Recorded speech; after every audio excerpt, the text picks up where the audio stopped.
Appendicite, AVC, anévrisme. Ne traînez pas à appeler les urgences, même pendant cette période de coronavirus.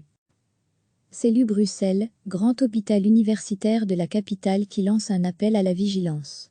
Il incite les patients qui n'ont pas le Covid-19 à se tourner vers les urgences rapidement s'ils présentent des symptômes inquiétants en raison d'autres pathologies.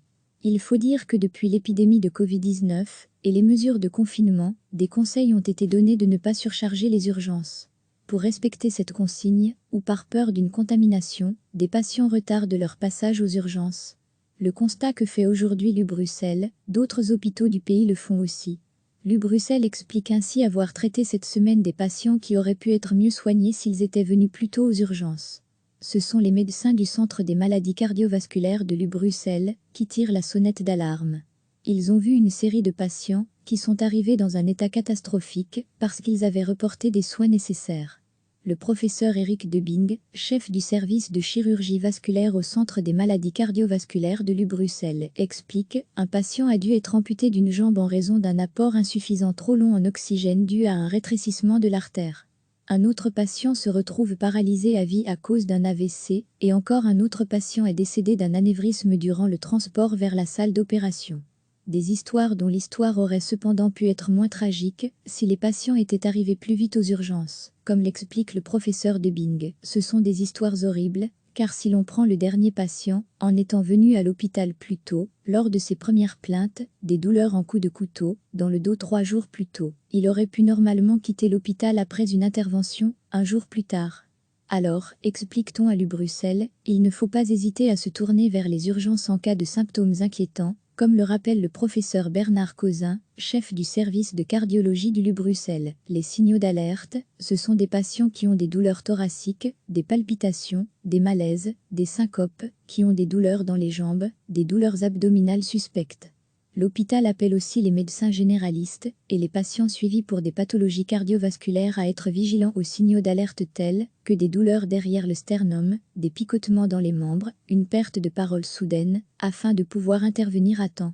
Les patients chroniques ont également la possibilité d'être vus en urgence. Nous avons organisé le service pour que ces patients puissent être vus dans une liste de consultation d'urgence. Pour ce faire, nous avons un numéro de téléphone, une ligne verte, qui est disponible pour tous les médecins traitants et les cardiologues qui veulent référer leurs patients en urgence. À l'U-Bruxelles, la diminution de fréquentation des urgences pour des pathologies non liées au Covid-19 est importante. En temps normal, le service accueille environ 250 patients par jour.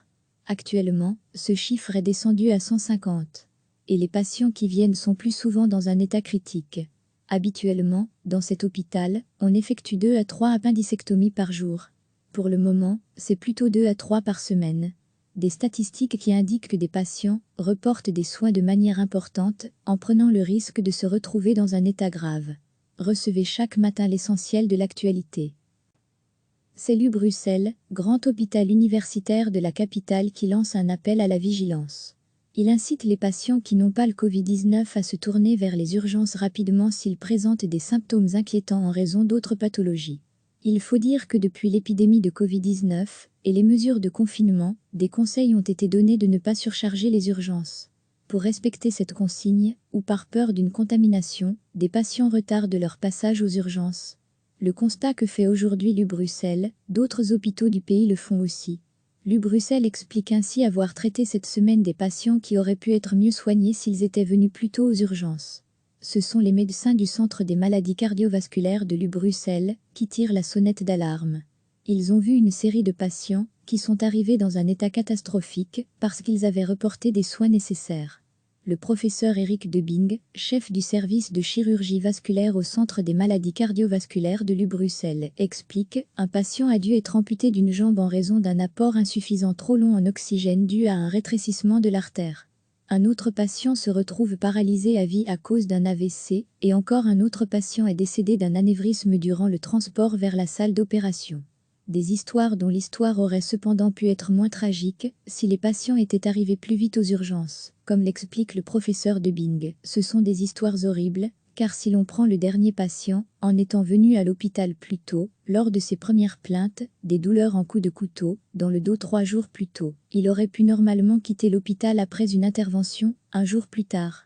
Alors, explique-t-on à l'U-Bruxelles, il ne faut pas hésiter à se tourner vers les urgences en cas de symptômes inquiétants, comme le rappelle le professeur Bernard Causin, chef du service de cardiologie du Lu-Bruxelles. Les signaux d'alerte, ce sont des patients qui ont des douleurs thoraciques, des palpitations, des malaises, des syncopes, qui ont des douleurs dans les jambes, des douleurs abdominales suspectes. L'hôpital appelle aussi les médecins généralistes et les patients suivis pour des pathologies cardiovasculaires à être vigilants aux signaux d'alerte tels que des douleurs derrière le sternum, des picotements dans les membres, une perte de parole soudaine, afin de pouvoir intervenir à temps. Les patients chroniques ont également la possibilité d'être vus en urgence. Nous avons organisé le service pour que ces patients puissent être vus dans une liste de consultation d'urgence. Pour ce faire, nous avons un numéro de téléphone, une ligne verte, qui est disponible pour tous les médecins traitants et les cardiologues qui veulent référer leurs patients en urgence. À l'U-Bruxelles, la diminution de fréquentation des urgences pour des pathologies non liées au Covid-19 est importante. En temps normal, le service accueille environ 250 patients par jour. Actuellement, ce chiffre est descendu à 150. Et les patients qui viennent sont plus souvent dans un état critique. Habituellement, dans cet hôpital, on effectue 2 à 3 appendicectomies par jour. Pour le moment, c'est plutôt 2 à 3 par semaine. Des statistiques qui indiquent que des patients reportent des soins de manière importante en prenant le risque de se retrouver dans un état grave. Cliquez sur s'abonner pour recevoir les dernières nouvelles.